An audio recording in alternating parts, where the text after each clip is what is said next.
Scottish Football Social Club is brought to you by McBookie.com. Take a lookie at McBookie today. Good afternoon. I think we're live, and welcome along to the new Scottish Football Social Club here on Premier Sports, your new one-stop talking shop for all things Scottish football on a Monday night. Nice to have a new show. Nice to be back as well. I have to say, just on a personal level, look, it's been a while for me. It's been a bit of a health battle the last couple of years, but I'm going to enjoy this, having a bit of fun on a Monday night and being able to talk about Scottish football as well. I've really missed it. Missed some of the pundits as well. When Premier Sports got in touch and they said, do you fancy a comeback? Do you fancy getting involved again? First thing I said, Al, is at least give me a sympathetic pundit in the first show. So when they called me, it's Michael Stewart, I thought, what chance have you? I thought you were going to try and tell me it was me there. No. I said sympathetic, not apathetic. But Michael, nice to have a fresh start, isn't it, mate? It is. It's good to see you back on the air, Darrell. It's very much great to see you. Just need to try and... Can't believe we've actually got you broadcasting before we've got you out the house. That's the next challenge. Get you out the house. That's the beauty when you can broadcast from home. But we're live, by the way, on X, which is the new Twitter. Apparently, a lot's changed in the last couple of years. Live on YouTube as well, which is, it's all my kids watch. Al, I'm not sure if it's the same in your household, but I look at some of the clips and there's like millions of viewers, and apparently everyone gets an absolute fortune. But when Premier got in touch and told me this fee, I don't know what you're getting, but I'll tell you. But let's hope there's millions of viewers. Let's hope so. We can only build it. And maybe, Michael, it is a fresh start for you as well. Maybe you could win back some of the fans you might have lost in the past. Some of those Rangers fans, maybe I can't get that out, Alan. So like that ship is, isn't it? No. Come on, Darrell. That's a bit harsh, is it? It's a wee quick low blow for you.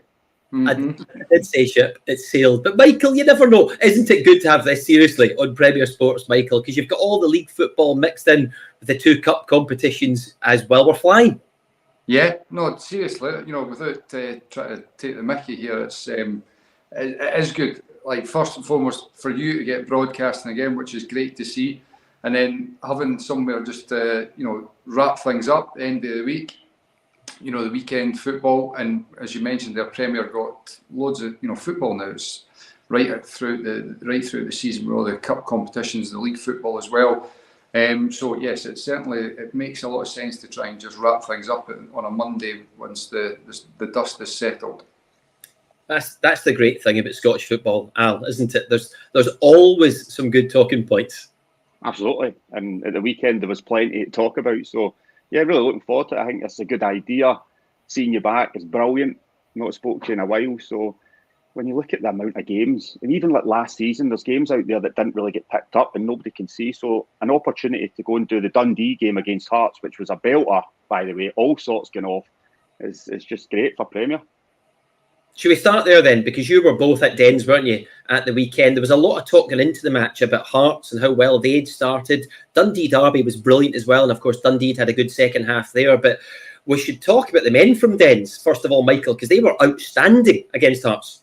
They were. They really were. I mean, a massive game, obviously, the first game of the season when they're playing in the Derby. And I thought they were impressive in the Derby as well, coming back against United, and then here on Saturday at home, first home game, having played the Premier Sport Cup games away at Brechin, having the opportunity here to get back to Dens and start brightly. Scott Tiffany was a standout, caused problems for Hearts all day long, but he wasn't alone.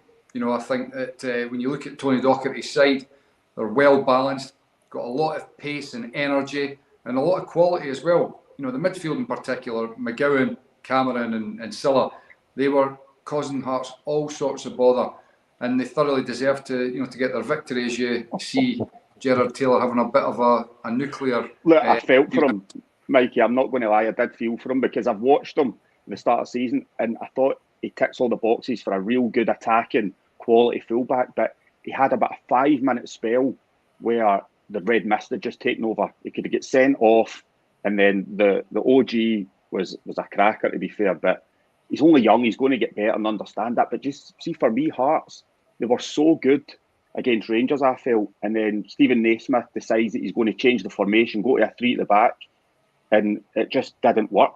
Like, Taylor pushed up one and they didn't get the best out of him, but defensively I mean, when Nazy watches this back and he sees some of the defence, I mean, he's if he had hair, he'd be pulling it out. And you can say that. You can. Yeah. Well, no, I could grow mine. I'm like Scott Brown, really. No, not really. Like the October challenge for the show. See how you're doing. We'll give it a go. It would be patchy. I couldn't do that. I couldn't put you through that. Listen, we'll come back to Stephen Naismith. He signed his new contract in a few minutes. But Gerald Taylor, I mean, I'm watching it. How is this not a red card? What's changed since I've been away? Because this is totally and utterly wild, is it not, Michael? Leniency, Darrell. Leniency this season for us. Wow, that is Scotland. Right. Do you know what? Like, I was commentating the game, and when you first see it, it is wild. I think Al was just saying there, and it is, but it's low, and it's his body that catches Tiffany rather than the studs. If his foot is even remotely off the deck, he's getting a red card all day long. I just about think he can get away and justify a yellow card, but had it been a red card, I don't think there would have been any scope for VAR overturning it, because it's carrying a fair bit of pace, and excessive force clearly would be a box ticked for a red card. It was a totally mad few minutes. Al, have you ever had one like that? Absolutely, all the time. I used to regularly get the red mist come down. No, I've scored a couple of OGs in my career. It's you just want a hole to open up and just swallow you up. But that's all it was. I think it came through frustration. See where he was playing. He wasn't really getting the ball. He wasn't really getting involved the way we've seen in previous games. And he's tried to kind of get himself going a little bit. He's ran into that challenge. He's lunged in. Well, I thought it was a red card personally. But just after that, the minutes after that leading up, he's obviously thinking about it. And he's trying to, as I say, get into the game. And then he scores the OG. And you felt for him. But look, see, at the end of the day, he's a really good player. He's young. He'll learn from it and get better. But yeah, it was a dodgy 5 minutes. Michael, was there ever a match where you didn't have a dodgy 5 minutes? Very good, Darrell. Yeah. Do you know, like when you're talking about the ground, wanting the ground to open up and swallow you, there's one incident that just springs to my mind constantly when I've get the fear in. I was playing for Scotland in our 21s in Paisley and Old Love Street, and we were playing against Northern Ireland. And it was right at the end of the game, and we battered them, and it ended up being 1-1. And we were breaking forward. The ref had given a foul, never a foul. And I picked the ball up, and I went to slam it in the ground, and it was been chucking it down. And as I went to slam the ball on the ground, it came flying out my hand and smacked the ref. Oh! And I got red carded. And that next day, when I was travelling down to Manchester, I'm thinking to myself, like, that wasn't great, but hope, there won't be any problem. I got into training, and as soon as I pulled into the training ground, one of the guys came into the changing room and says, the gaffer wants to speak to you. And I was just like, oh my God.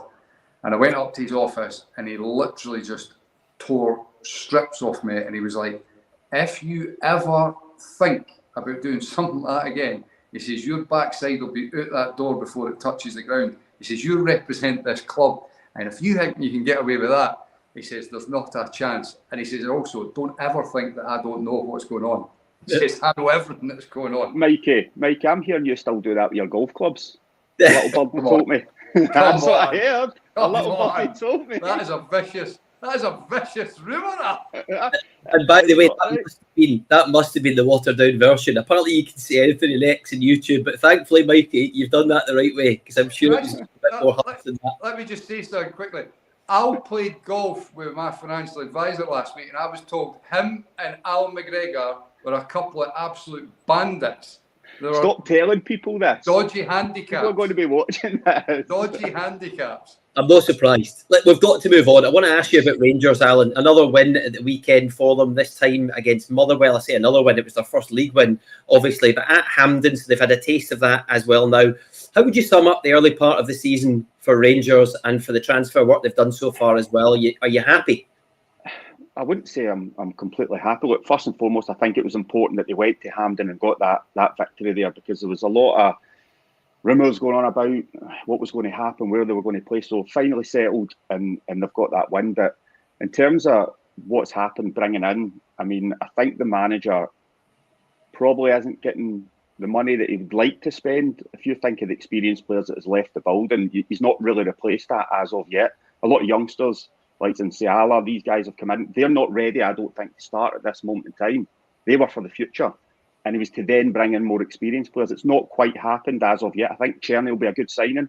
I think we've seen that at the weekend. He's got quality and proper. Well, I know he scores low G, that can happen to anybody, but I think he will be the Connor Goldson replacement. It'll be interesting to see what they do in the next couple of weeks. I think they need more. Honestly, I don't think they're at that level at this moment in time to go and challenge for everything. They need more experience within the building. And that might depend on Champions League qualification, of course, what Absolutely. They can do after the next few days. It can be absolutely vital for Rangers. But regardless of all of that, look, if they don't make the Champions League and they can't invest heavily, do you believe they can still win the league this season? Do you see enough, or Celtic too far ahead? And it's early, and I get that. It's early season, but it looks as if Rangers are a bit off at the moment.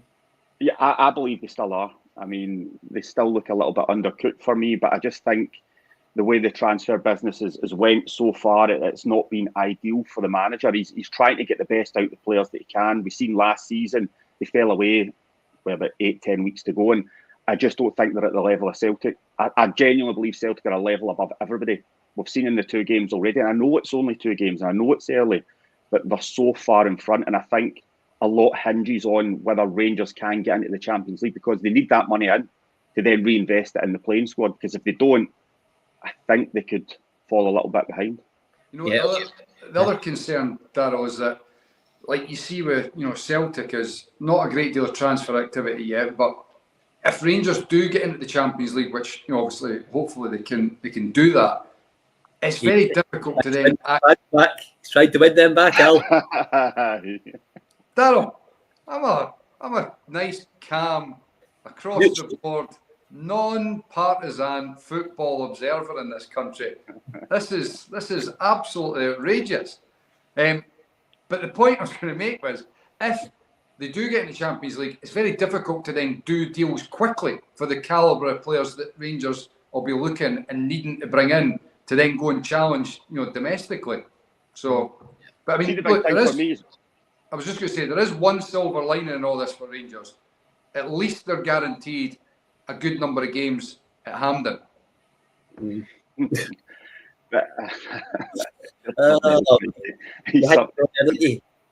know. I just think, though, the whole contract situation, the manager signing long term, I think they believe in what he's trying to do and what he wants to do. The flip side to that is, I think it's going to take time. And I know Rangers fans won't want to hear that, and it's very difficult when you're a Rangers Celtic manager to get that, but I don't think it's going to be a fix over one window. I think he's going to need a few, and I think they believe in him. That's why they gave him the contract. Yeah. We've got another guest to bring on in just a minute. A couple of other points I wanted to make. Ross County won, Dundee United won at the weekend. Dundee United, some of their fans would be thinking, could have had 6 points on the board. As it is, of course, it's only 2. And Killie 0, St Johnstone 3 as well. I know Michael absolutely delighted for his old mate, Craig Levine, getting a good 3 points on the board there. Aberdeen, Jimmy Tilline's off to a good start, Michael, isn't he? He is indeed, yeah. Is Craig Levine still a manager there? Well, hopefully you were listening. That was Killie St Johnstone. I just fired through there for you, but yes. Yeah. That was just all that focused my attention on when you mentioned that name. It just, always switch that name, doesn't it? Yeah. But Jimmy Tilline's done brilliant, Aberdeen. He really has. In a short space of time, when you're talking about some of the other teams in terms of style, identity, what is it that's going to happen, with Jimmy Tilline at Aberdeen, it has happened very quickly. We did his first game against Queen of the South in the Cup, and straight away you could see what he was trying to do. And he's implemented a style that's good to watch. He's given a few guys that, bums were well and truly out the window, an opportunity again. And, if they recruit a couple of extra players and perhaps use some of Bojan Majowski's transfer fee, then they're going to be in pretty good shape, Aberdeen. That's the only downside, of course, Mjallby. If it's a downside, he looks like he's Ofsky. £7 million they're talking about there. Ofsky. You've been practicing that one. About time, though, isn't it? The Scottish clubs, in all seriousness, got some good money in for their players. I felt for so many years that they've undervalued players and they've let them go on the cheap, and £7 million seems like just about the right fee for Mjallby. Yeah, I think so. I think he's been a top quality player. He performs at a high level week in, week out. He scores goals. He's got a lot of attributes, and I'm not surprised that somebody's after him for that kind of money. He could easily, for me, play in a Rangers and a Celtic team. I mean, you don't really hear that link, especially when Rangers maybe needing reinforcements and stuff. Look, they don't have that money to spend, so that kind of puts that out the window. But when you see like the Premier Sports Cup and all the different things that they're playing in and broadcasted to everyone, a lot more eyes now are on Scottish football. I believe that it's a high level now. I mean, you look at the recruitment that a lot of the teams have done. Dundee United, players that I didn't know before, and you sit and watch them, how well they're playing at this moment in time. So, yeah, it's about time they got the recognition. About time we get another guest on as well. Should we bring him in? A Celtic legend, can we call him? Big Johan Mjallby's waiting. I think he's dialed in from Sweden. Johan, how are you? Yeah, I'm good, thanks. I've been sitting here backstage listening to you guys. It's been a lot of laugh. Let's keep a few of them going. But I wanted to ask you about Celtic because I know you've been watching. I wanted to ask you about the transfer window. They've had more to come, clearly. But so far in the league, anyway, Johan, it's been very straightforward. Yeah, definitely. They've been very impressive. I think they've hit the ground running, and obviously they play with energy. It's a bit of zip about them, which were actually lacking a wee bit, last season, But right now, I can only see one winner. It's no question about that, I mean, they play the Celtic way, obviously pressing really aggressively, and they win the ball back. And they have so many match winners as well, So I can't really see any team. I know it's early days. I know. But I can't see any other team, really challenge them in the league. Still question marks for the future of players like Matt O'Reilly, as you know. So a lot can change in the coming weeks, but you only feel like Celtic are likely to get stronger. They're likely to reinvest some of that money anyway. Johan, would you agree with that? Because the Champions League is huge this season. There's 8 games, and they're likely to have some really good opponents to face off against. No, definitely. But obviously with the changed format as well, it's going to be, for me, probably...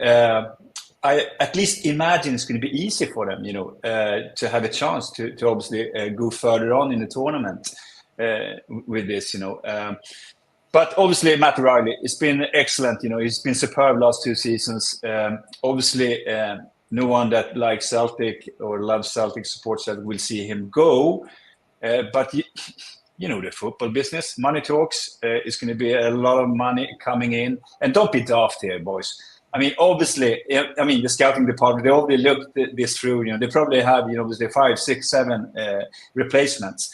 The problem I have, it's going to be really difficult, even with a lot of money, to find the perfect replacement because he's been so impressive, Matt O'Reilly. You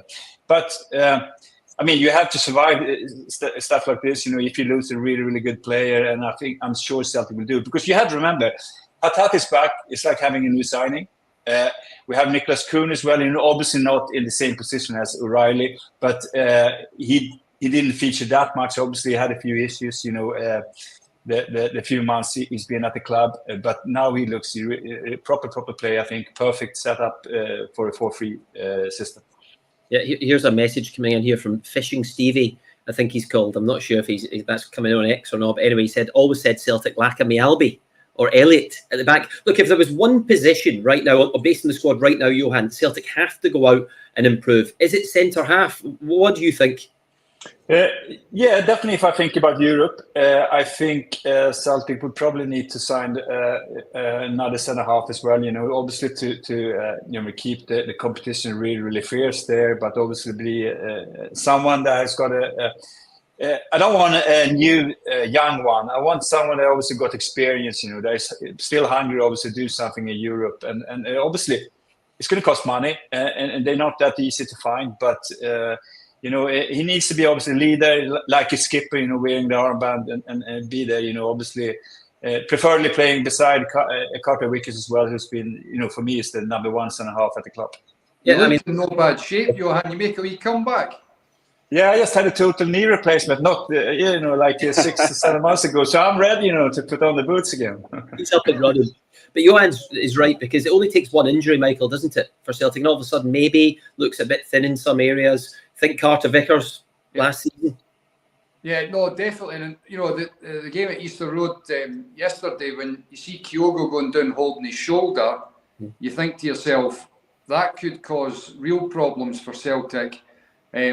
Not just in terms of the fact that they're short in numbers at the top end of the park, because domestically they'll be able to carry themselves, but even just in the transfer business, that it would probably make it more difficult for them to negotiate a price that they want for an Adam Idah, for example, because Norwich would recognise that Celtic are even more desperate to bring in a player if Kyogo had gone down injured and was missing for, say, a month or two. So there is certain areas of the park, no doubt.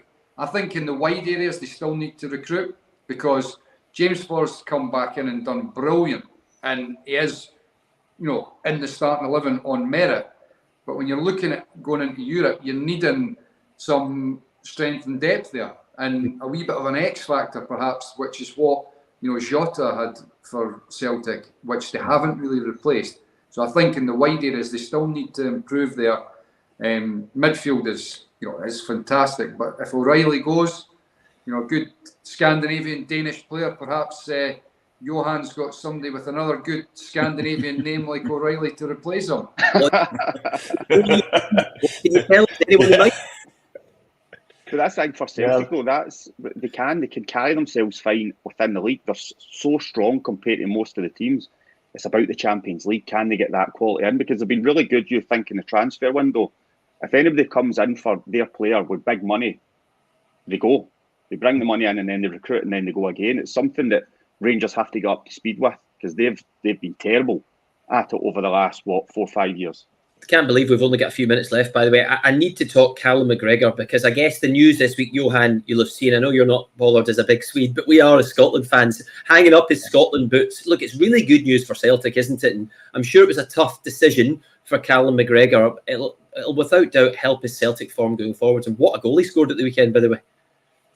Yeah, fantastic goal, and obviously it's been a stalwart for Celtic for a number of years. I just remember when he was young, he went on loan, and I didn't know if he would come back. Obviously being able to put his stamp on becoming a stalwart at Celtic. But what a great career. So it's obviously sad, to hear the news that he's going to retire from international duty, and I just think it's a tricky one, because obviously football-wise he should still obviously play for Scotland. He's a fit lad as well. But I just think mentally, and if you don't have the motivation to obviously do the double work at playing for both your club and your obviously nation, then it's better to just make a decision and obviously just focus on one thing. And so I can't personally criticize Callum for this.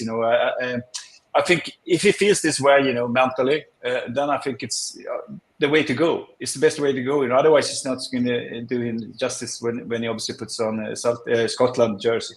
It's a major blow for Scotland, though, Michael. And look, I just wonder, maybe I'm playing devil's advocate a little bit here, but I still think about the Euros. It was so disappointing the way Scotland played at times. And as a midfielder in there, you do a lot of running, that's for sure. Had it gone a bit better during the summer, and I guess we were on a high after that, you wonder if he might have decided there's a bit more in the tank for Cal McGregor with Scotland. I don't know. I see where you're coming from, and I wouldn't disagree with it. I mean, look, I think when you look at the Scotland squad, it certainly felt like there is no major surgery needed until the next cycle of the World Cup in 2 years' time. I mean, you look at Cal McGregor, like Johan's talking about, he's extremely fit. He'd be 33 at that point. You would feel that that was a more natural stop for his international career.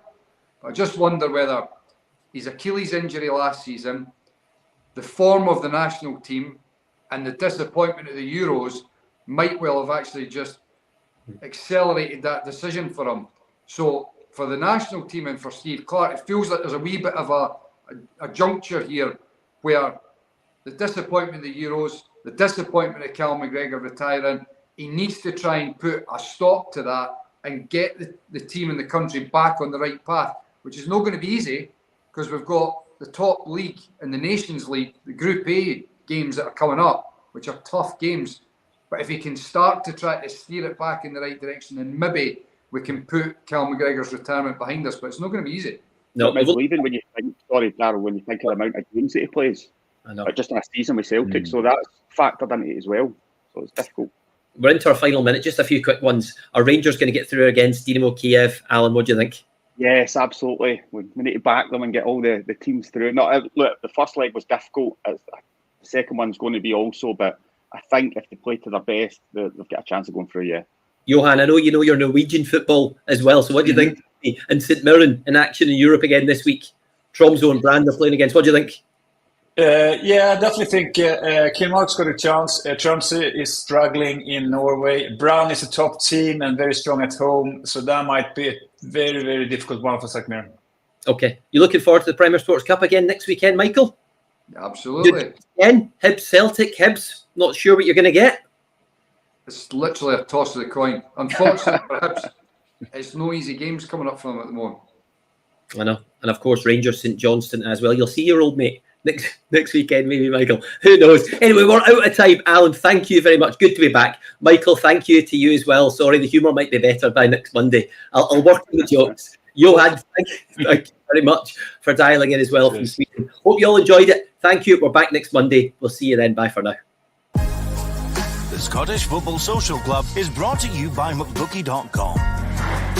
Take a lookie at McBookie today. The Scottish Football Social Club is